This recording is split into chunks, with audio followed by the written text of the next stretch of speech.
উচ্চ মাধ্যমিক 2025-এর পুষ্টিবিজ্ঞান অর্থাৎ নিউট্রিশন এই বিষয়টির একেবারে শেষ মুহূর্তের সাজেশন নিয়ে আজকের এই ভিডিও। যাদের আর কিছুদিন পরেই তোমাদের উচ্চ মাধ্যমিক পরীক্ষা রয়েছে, এই ভিডিওটা তোমাদের জন্য।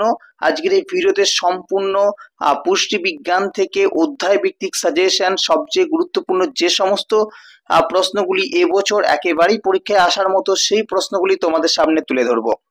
প্রথম প্রশ্ন আছে, তোমাদের অধ্যায়টি রয়েছে তার আন্ডারে কিছু প্রশ্ন রয়েছে। প্রথম অধ্যায় আছে দৈহিক ক্রিয়ায় খাদ্যের ব্যবহার। এখান থেকে 7টি প্রশ্ন আমরা রেখেছি, সেখান থেকে আসার চান্স অনেক রয়েছে। প্রথম প্রশ্ন, উৎসেচক ও সহ উৎসেচক বলতে কি বোঝো? উৎসেচকের বৈশিষ্ট্যগুলি লেখো। 2 নম্বর প্রশ্ন, গ্লাইকোলাইসিসের সংজ্ঞা ও বিক্রিয়া পথ আলোচনা করো। সাথে করবে গ্লাইকোলাইসিসকে ইএমপি পথ বলা হয় কেন?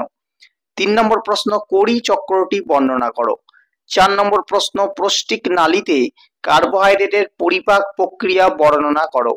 5 নম্বর প্রশ্ন, ক্ষুদ্রান্তে ফ্যাটের পরিপাক প্রক্রিয়া বর্ণনা করো। 6 নম্বর প্রশ্ন, যকৃৎকে সুসজ্জিত জৈব রসায়নগার বলে কেন? 7 নম্বর প্রশ্ন, অগ্নাশয় এবং আন্তরিক রসের উৎস, উপাদান ও কাজগুলি লেখো। ঠিক আছে, 2 নম্বর বা 3 নম্বর প্রশ্ন এখান থেকে ভেঙে আসতে পারে, তো আমি যে টপিকগুলো দিচ্ছি সেখান থেকে করে যাও, আশা করি অনেক প্রশ্ন তোমরা কমন পেয়ে যাবে। শক্তির চাহিদা, এখান থেকে তোমরা 2টো প্রশ্ন করে যাবে। প্রথমত, বিএমআর নিয়ন্ত্রণকারী প্রভাবক বিষয়গুলি আলোচনা করো। দ্বিতীয়ত, বিশ্রামরত অবস্থায় দেহের যেসব শারীরবৃত্তীয় কাজ সম্পাদনের জন্য শক্তি প্রয়োজন সেগুলো উল্লেখ করো। আচ্ছা, এর পরবর্তী হচ্ছে তোমার গর্ভবতী ও স্তন্যদাত্রী মহিলার সুষম খাদ্য। এখান থেকে কি করবে? এখান থেকে 3টি প্রশ্ন করবে। প্রথম, গর্ভাবস্থায় সংঘটিত নারীর শারীরিক অভিযোজন বা পরিবর্তনগুলি সম্পর্কে আলোচনা করো। 2 নম্বর করবে গর্ভবতী মায়ের অপুষ্টি কিভাবে গর্ভস্থ ভ্রূণকে প্রভাবিত করে।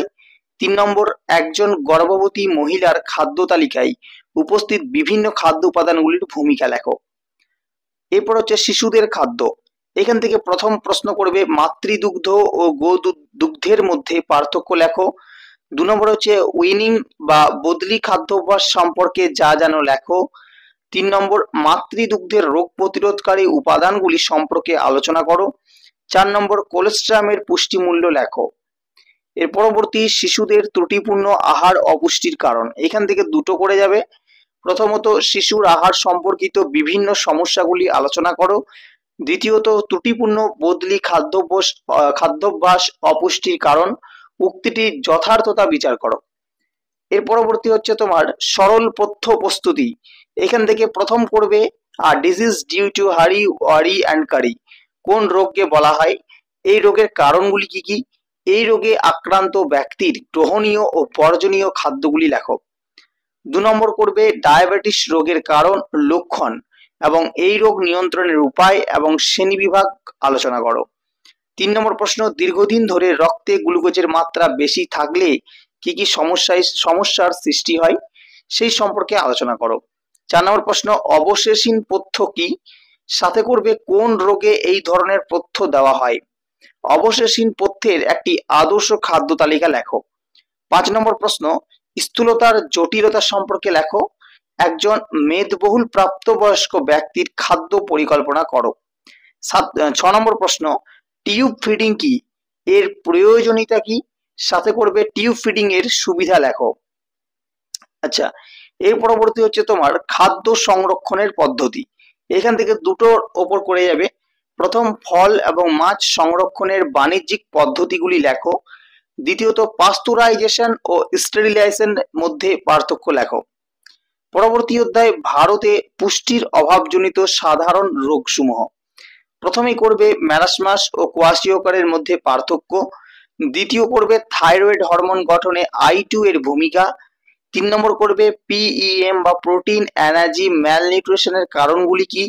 4 নম্বর করবে LBW ব্যাবি বলতে কি বোঝো, এই ধরনের ব্যাবি জন্মের কারণগুলি লেখো। 5 নম্বর প্রশ্ন, শিশুদের অপুষ্টি প্রতিরোধে FAO অথবা WHO এর নির্দেশিকাগুলি লেখো। ঠিক আছে, গ্রো স্টাডি। ঠিক আছে, এখান থেকে। আর রোগ প্রবণ শ্রেণীর জন্য অনুপূরক খাদ্য। এইখান থেকে করবে হু এর কাজ ও উদ্দেশ্যগুলি লেখো। 2 নম্বর করবে এসএনপি ও এনপি সম্পর্কে লেখো। 3 নম্বর করবে এফএও এর কাজগুলি কি। 4 নম্বর প্রশ্ন আইসিএমআর নিন এনআইএন কি ধরনের সংস্থা, এদের কাজ উল্লেখ করো। 5 নম্বর জিওভিআই এফডিপি ল্যাবস কর্মসূচি সম্পর্কে লেখো।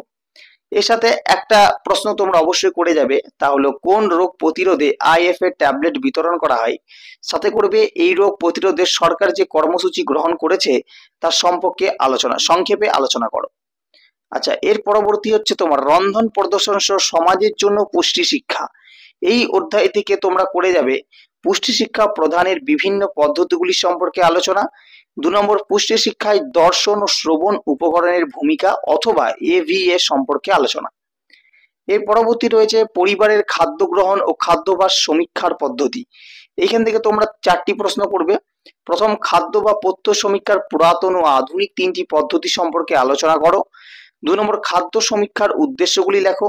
3 নম্বর খাদ্য সমীক্ষার উপযোগিতা ও অনুপযোগিতা সম্পর্কে লেখো।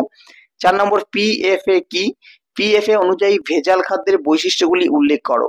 অ্যাগমার্কস ও আইএসআই সার্টিফিকেশন বলতে কি বোঝো। এর পরবর্তী ভারতের বর্তমান জাতীয় পুষ্টি প্রকল্প সমূহ সম্পর্কে প্রাথমিক ধারণা।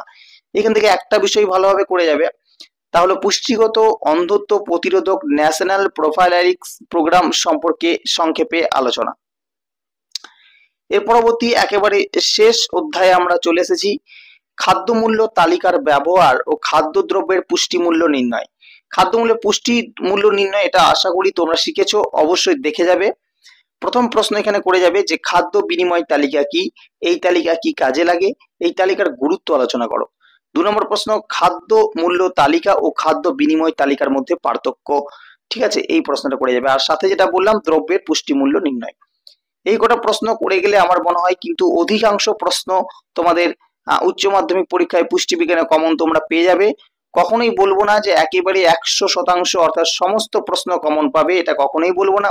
হ্যাঁ, তবে বলবো যে সাজেশনগুলি আমি দিলাম তার থেকে অধিকাংশ প্রশ্ন কিন্তু কমন তোমরা পাবে। সুতরাং এই প্রশ্নগুলি একেবারেই যেহেতু শেষ মুহূর্তে সাজেশন, সুতরাং ভালো করে এই প্রশ্নগুলি পরীক্ষার আগে করে তবেই যাবে, কারণ এখান থেকে প্রশ্ন আসতে চলেছে। এর আগেও আমরা তোমাদের উচ্চ মাধ্যমিকের বাংলা এবং ইভিএস এই দুটি বিষয়ের উপর সাজেশন দিয়ে রেখেছি। যারা দেখোনি তারা অবশ্যই ভিডিওটি দেখে নাও, আমি ডেসক্রিপশন বক্সে লিংক দিয়ে রাখছি। তো তোমাদের সকলকে ধন্যবাদ জানাই সম্পূর্ণ ভিডিওটি দেখার জন্য। দেখা হচ্ছে পরবর্তী ভিডিওতে নতুন কোনো সাজেশনের সাথে।